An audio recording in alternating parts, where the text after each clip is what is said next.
Hi, I'm Dave Baring, Technical Director here at TriStar, and welcome to another Tech Talk. Today we're going to be talking about Quadrant's Torlon material. Now, Torlon is a polyamide-imide. It's one of the higher end materials, and as you can see from our plastics triangle here, the imides are at the very top of the pyramid. The reason for that is because these are obviously the most high-end materials available, and they're also the most expensive. But they do have a place, and what we're going to share today is just exactly where Torlon's place in the market is. Now, one of the things about Torlon is that it's one of those unique materials that can be processed in a number of different ways. It can be injection molded, it can be compression molded, it can be extruded. And for many, many years, Quadrant has been basically the sole supplier of extruded stock in several of the Torlon compounds, as well as some of the compression molded materials. So what we're going to be talking about today is that family of materials, and we'll share some of the differences, where they're used, how they're used, and just some of the basic features and benefits. So let's get started. First of all, let's take a look at the primary characteristics of Torlon. And this really holds true for all of the different materials that fall under the Torlon family. First of all, high allowable service temperatures. Torlon has been tested very successfully at 485 degrees in air and can run for a 20,000 hour cycle without losing any of its physical strength, its physical properties. It's a very, very stable material at those temperatures. The mechanical strength, the retention of mechanical strength, even at elevated temperatures, is one of the keys of all of the imides, but especially key with the Torlon material. And I think you'll see as we get into this a little further just how strong this material really is. It has an excellent resistance to creep or deformation or load. It's a very stiff and hard material, and it maintains those capabilities, again, even at a broad temperature range all the way up to its maximum operating temperature. Coefficient of linear expansion. The Torlon family has, as a group, some of the lowest coefficients of thermal expansion of any of the polymers. Some of these are even down right around steel. So from a design standpoint, it allows us as engineers to work to very close tolerances, and as long as we keep everything in mind in terms of PVs and moisture absorption and temperature variations, all the things that we would normally look at as we're designing a polymer, you'll find that the Torlon materials are really outstanding when it comes to maintaining their physical strength and maintaining their physical properties and maintaining very low thermal expansion rates. All the Torlons have very low flammability. They're a very, very popular material in the aerospace market and the transit market for that reason. They all have very good resistance to high radiation, so gamma radiation and X-ray are very suitable materials in those applications. Chemical and hydrolysis resistance, we call it moderate. It does well in certain levels of the pH scale, but there are other areas where we kind of have to avoid the service, especially if we get involved in areas where there is high temperature steam or hot water, things like that. Whenever we see the word imide in any chemical name, we can pretty much classify that product as something that you have to be a little bit concerned about hydrolysis issues. So polyamide-imide is less than some of the other imidized materials, but it's still something to pay attention to. And finally, it's got very good inherent UV resistance. So for an outdoors part, or in the case of deep space, something like that, where there's a lot of ultraviolet or very unusual exposures, the Torlon is very stable in that way.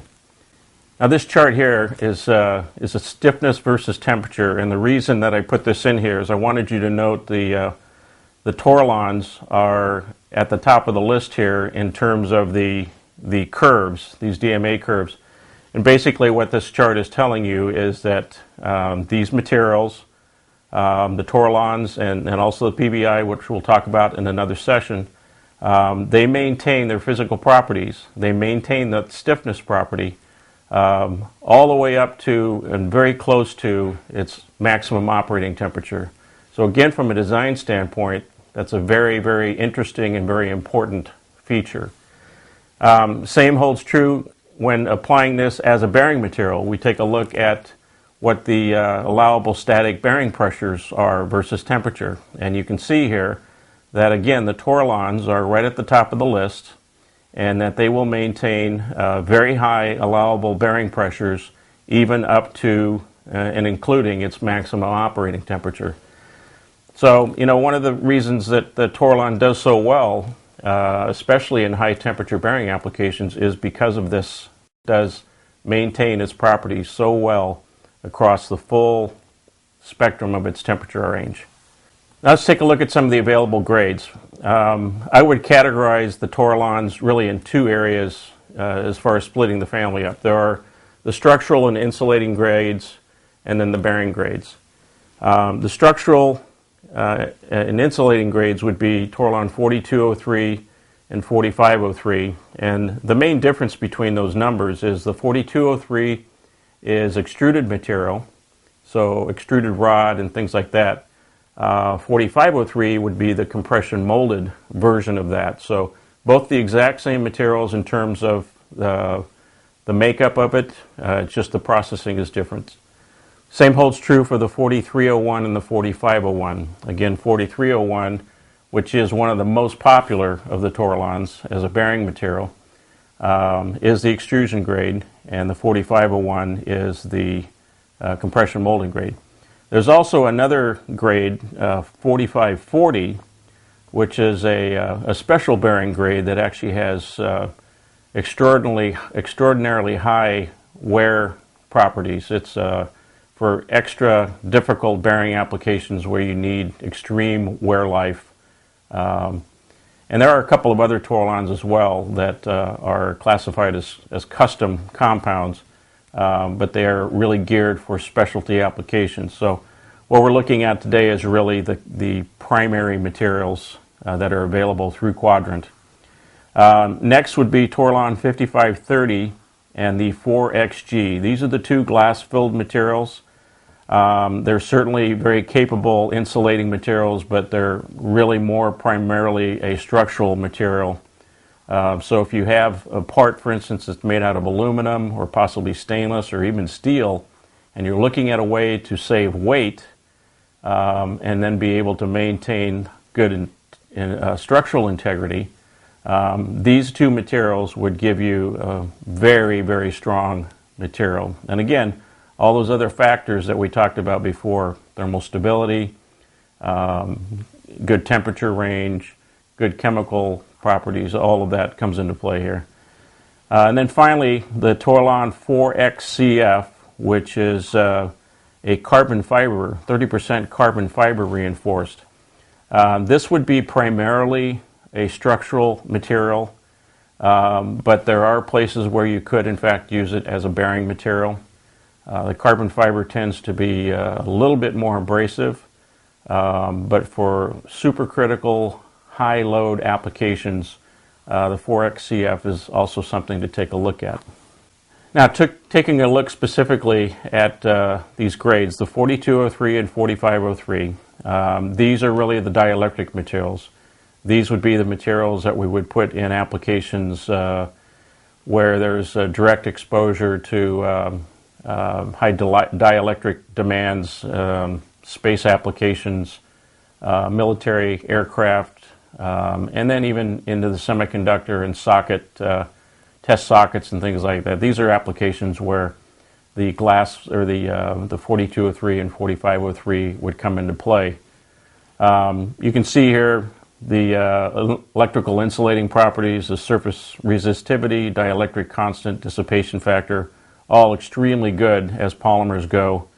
Thermal expansion rate, 1.7. Steel is about 0.7, so it's a little more than double, but it's still a very, very low number in terms of polymers.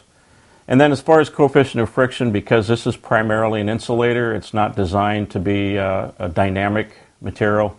you can see that the coefficient of friction is fairly high at 0.35, but still not bad compared to other materials. Here's an example of one place where we've used this material. This happens to be in a satellite application, and the 4203 was being used as insulators. And in this case, where we've got some pretty extreme temperatures, not quite as high as 485, but in the zone that most satellites fly and that the space station flies, it's not untypical to see a temperature spectrum of minus 190 to plus 190 as it goes around the Earth. This material obviously has good thermal insulating properties as well as electrical. So for a dielectric insulator or a thermal insulator, 4203 is certainly a material that's worth taking a look at. Now looking at the next material, which is the bearing grade materials, 4301, I'm sorry, Torlon 5530. The 5530 material is another electrical material. It has very good wear resistance, so in dynamic applications, like if there's a lot of rubbing going on, for instance, it has very good wear resistance. Coefficient of friction is kind of in between. It's 0.25 to 0.50, but if you remember any of our previous discussions about coefficient of friction, it really is dependent on the load and speed of the application as to where that frictional value is going to be. But basically, again, this material would be considered an insulated material, not a bearing grade material. And because it does have glass in it, it will carry a little bit of abrasion. So you need to be careful about what the mating surface is. You know, you don't want to be running against soft aluminum or stainless. It could cause some problems along the way. A good example of where 5530 is used is in nests and sockets for testing of ICs. Because this material is so stable, as the chips are being tested over a broad temperature range, the Torlon 5530 is very reliable, it's very stable, it's got good wear resistance, and you know, if you've got a lot of these chips popping in and out of these sockets on a high-speed basis, there's a lot of wear that can take place. So, and then the other thing too, the rigidity, because of the filler that's in the 5530, the rigidity allows for these little nests to maintain that stability, that flatness, and things that they need to do the testing. Next, we've got our bearing materials, 4301 and 4501. 4301, as I mentioned earlier, is certainly one of the more popular and more common of the Torlon materials. It has one of the best wear resistance of any of the high-end polymers. It's right up there with the polyamides, with the special peaks, even with Cellazol. The wear rates are very, very good with the 4301. And one of the unique things about Torlon, especially this particular grade, is that if you put the material through a post-cure process, you can actually optimize that wear resistance even better. The extruded materials that we get from Quadrant are already in a fairly stable condition. They're already re-imidized, and that imidized skin that we see on the materials is really the wear material. That's really the focus point on where we get our wear resistance.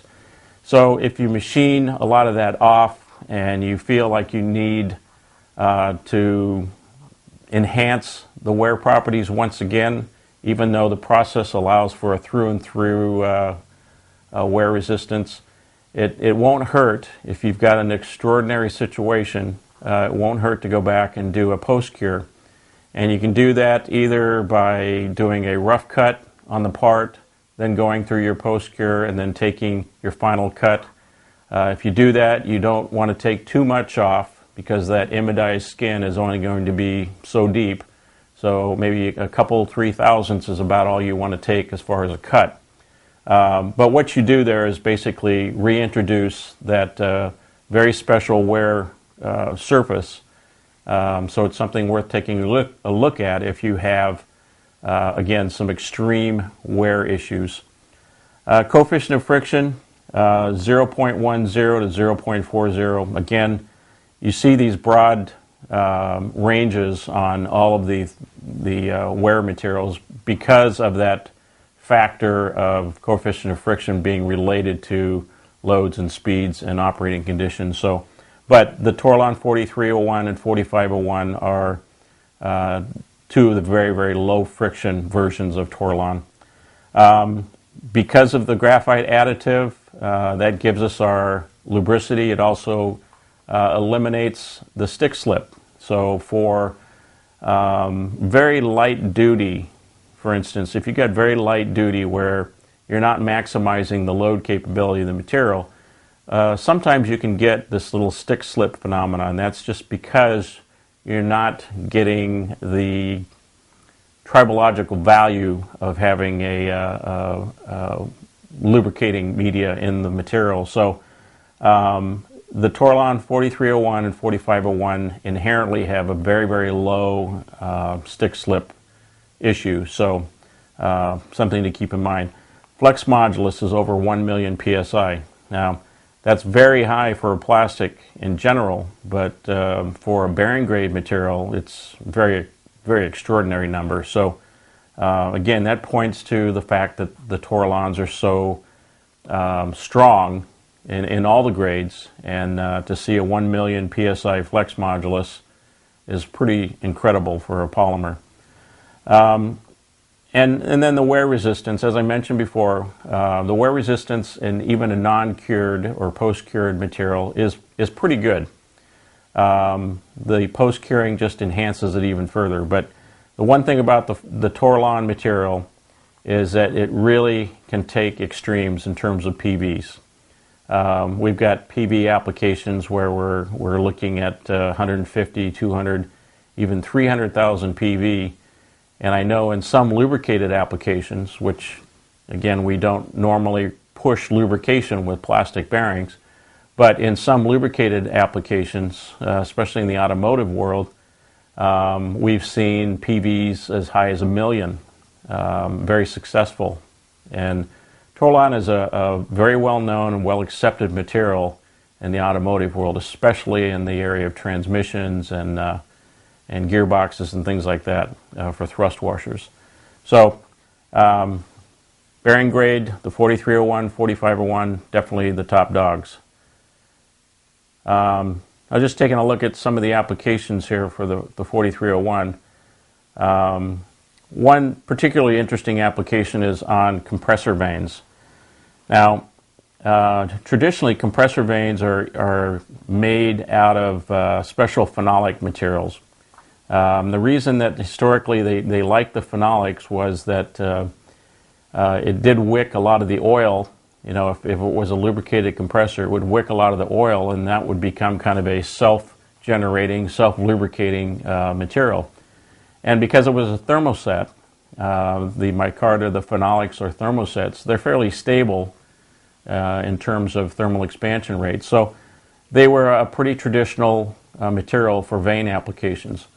But now that you know, things are more sophisticated, a lot of these compressors are now going without lubrication, and that's where the Torlon really steps in a big way. And in this particular application, we chose the 4301 for these vanes because of the wear resistance issue, because we wanted a very high stiffness to maintain you know, good straightness and also good reliable contact with the mating surface. You know, with rotary compressor vanes, this is all based on centrifugal force. So these vanes need to be able to stay flat and move freely in the grooves as centrifugal force casts them out against the sealing wall. And then, of course, dimensional stability. We don't want this stuff growing as the temperature increases and possibly seizing inside the vane slot. So Torlon 4301, excellent material for vanes, for compressors or surgical tools. There's all kinds of applications. Another application is on the space station. In this case, we're We are looking at grommet insulators and washers that did everything from carrying wire and cable harnesses from one unit to another unit on the space station. The reason for the 4301 was, again, its temperature resistance, its thermal insulating properties, its wear resistance, its coefficient of friction. One of the things about these grommet type applications is that you've got a wire and cable harness, you've got wire and cable kind of just shuttling around in these grommets, so you don't want friction, obviously, and you certainly don't want material that's going to braid the covers, the sheaths that are on those wires and cables. So Torlon 4301, again, a very excellent choice for that application. One last one we'll show you here is the ball bearing cages. Anytime you go to the dentist and you hear that screaming drill in your mouth, there's a very, very high probability that the bearing cage, the retainer, the ball retainer in the ball bearing that's inside that drill head is Torlon 4301. Most of the large dental drill manufacturers here in the U.S. are using the miniature ball bearings that use the Torlon, and they're using the Torlon specifically for the wear properties. Minimal amount of lubrication in these bearings, and they have to stand up for a long period of time. Now, one thing I'll mention to you is that, as I talked about earlier, was that Torlon, being an imidized material, does have some issues with steam. So for the dentist who are autoclaving, steam autoclaving their tools, their drills, after each patient, it does put a little bit of a crimp on the reliability of the bearings, but this works so much better than anything else that the bearing manufacturers have ever used. It's still worth using it as the primary material for the cages. But it is something that I will mention, and I'll keep mentioning it if you ever call me on it. The imidized materials do need to be carefully looked at when it comes to applications where steam is involved, or even hot water. Now, we mentioned the post-curing. This is a little chart that shows what the post-cure would be in the case of a half-inch wall part. Now, as you can see, it's a long process. 8 to 10 days is not uncommon for post-curing Torlon. So it's a process that you have to be familiar with, number one, if you're going to try it yourself. But number two, you need to be sure that you absolutely, positively got to have it, because it is a very expensive process to go through. And you certainly have to have the right equipment to do it. But again, if you have an application where wear is absolutely critical, you may have an application going into deep space where you need 40, 50, 100 years service life, then you probably should be looking at post-curing your parts before you put them into your units. The applications for Torlon are just so broad. You've seen a few here, but pump components, valve seats, bearings and rollers, insulators, parts for the electronics industry and semiconductor industry. These are all places where the Torlons are very well accepted because of all of the properties I've mentioned. Thermal stability, dielectric stability, stiffness, structural strength over its entire operating temperature, a good operating temperature on the high end. But the other thing about Torlon that's kind of unique is it also is the best of the high-end materials in terms of low temperature service. We've actually used Torlon in applications in LNG service where we're seeing extremely cold temperatures. It's one of the few high-performance materials outside of the fluoropolymers that will not fail or has a better chance of surviving, I should probably put it that way, in extreme cryogenic conditions. So keep that in mind as well. It's not just a high-temperature material, but it's also a very good low-temperature material. Some other applications, compressor components, labyrinth seals. We talked about the bearing cages, high temperature bushings. These can be simple sleeve and flange or even thrust washers where there's temperature involved. We have applications in everything from hydraulic winches, where we're using them as thrust washers, to kiln carts, specifically kiln carts or really autoclave carts that are used in high temperature autoclave systems for rocket bodies. Another application is on can redraw mandrels. And a lot of these parts are parts that were previously either metal or in some cases even ceramic. And the nice thing about the Torlon is it's a very lightweight material. It's as strong in some cases as many of the ceramics, and it's much more cost effective. The chip nest and sockets, electrical connector insulators, again, thermal stability, electrical, dielectric stability, stiffness, good structural integrity, broad temperature range. All of these are great features that the Torlon product line brings to us. Now, Quadrant, again, as I mentioned earlier, is a proprietary supplier for a lot of the Torlon materials.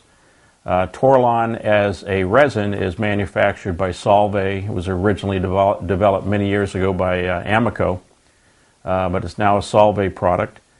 And so if you're looking for either stock shapes, rod, sheet, tube, or would like to have us take a look at finished parts for you, we have a very large fabrication facility.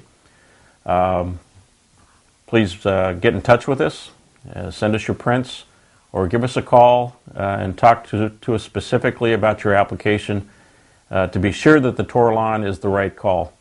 Outstanding material from an outstanding supplier in Quadrant, and it's our pleasure at TriStar to offer this particular material to you for your applications. I hope this has been valuable to you, and we look forward to seeing you on the next Tech Talk.